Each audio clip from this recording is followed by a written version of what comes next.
I love to tell stories, linear stories like Winter's Tale or Alice, but I also love how stories emerge from the abstract. This ballet in particular has an atmosphere. It's kind of diaphanous and sort of quite magical, actually. The beauty of an abstract ballet is that the audience gets to find their own story, find their own truth in the piece. Within the Golden Hour was originally made for San Francisco Ballet in 2008. I remember looking at a lot of Klimt art at that time, and I think I'd recently been to an exhibition at one of the galleries in New York. There's something about the color and the light and the kind of use of gold. I think some of that kind of fed its way in. It's a ballet for 7 couples. There are 3 kind of central couples, and then there's a corps de ballet of 4 men, 4 women.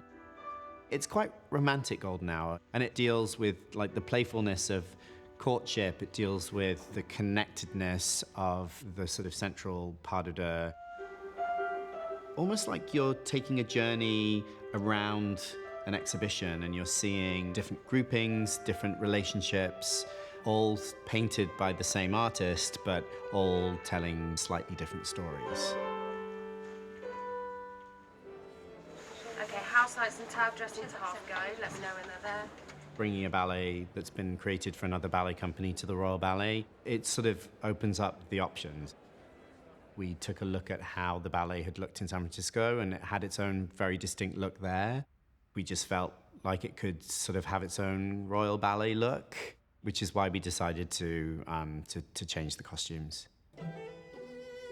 I got a call from Kevin O'Hare asking me whether I'd be interested in working on it, and I was thrilled. I've designed a lot for ballet. Christopher was one of the corps de ballet in my original Tombeau piece that I did for the Royal Ballet. And this is my second piece for them, and now he's the choreographer. It's an extremely beautiful piece of choreography. It has a marvelous energy to it. I wanted to complement that, and it was very clear to me what I wanted me to do, what I wanted to deliver for the piece. That's it. Applause. I've admired Jasper's work for years. I wanted him to take a look at the ballet and just see what inspired him. Just going to height that up slightly. He has made these beautiful costumes. They're quite transparent, but they have reflective rectangles of color that are sewn into a nude net, which give this very kind of shimmery, rather similar to some of the reflective materials that Klimt used in his painting, some of the gold leaf. The interesting thing about these costumes here is how beautifully they're made, actually. They are made like a couture dress is made anywhere in the world. They have to be very strong. You have to make them look ethereal, where actually they're built like great solid tankers. Designing something that is quite pared back is quite challenging.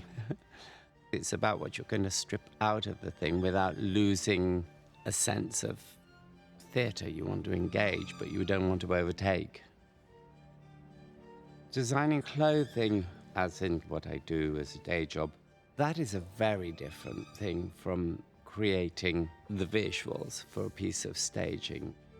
I'm very lucky to have the both in my life. When abstract ballet works, there's something about the combination of choreography, music, and interpretation from the dancers that somehow connects. I just hope that the audience, that they're able in some way to sort of connect to the beauty of it. It's so effervescent. It has an atmosphere. Everything is lifted by this golden hour.